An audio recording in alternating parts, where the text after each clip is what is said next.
ঢাকা থেকে চীনের আরেকটি লুকানো স্বর্গ ওয়াংশান ভ্যালি। যারা মনে করেন বেইজিং বা সাংহাই দেখেই চীন ভ্রমণ শেষ, তাদের জন্য এটি এক নতুন বিস্ময়।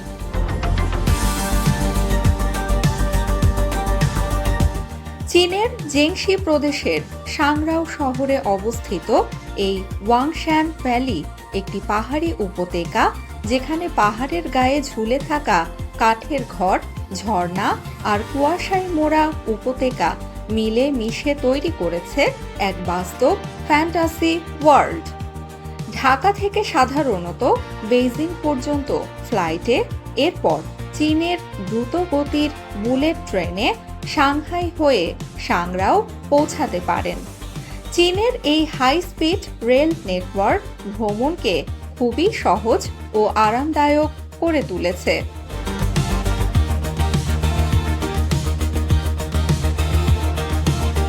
সাংরাও থেকে গাড়ি বা শাটল বাসে কয়েক ঘন্টার পথ পেরিয়ে পৌঁছানো যায় ওয়াংশান ভ্যালিতে।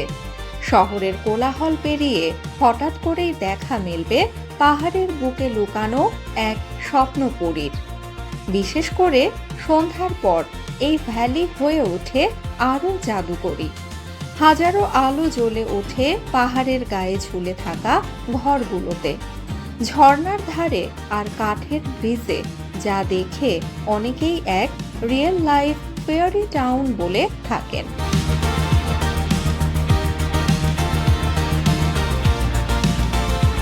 এখানে রয়েছে ঝুলন্ত গ্লাস ব্রিজ, ঝর্ণা, নদীর ধারে হাঁটার পথ, স্থানীয় চায়ের দোকান আর হস্তশিল্পের বাজার।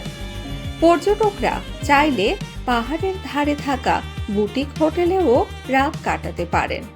বিশেষজ্ঞদের মতে ওয়াংশান ভ্যালি চীনের সেই নতুন পর্যটন ট্রেন্ডের অংশ, যেখানে প্রকৃতি, সংস্কৃতি আর আধুনিক ডিজাইন একসাথে মিলেছে।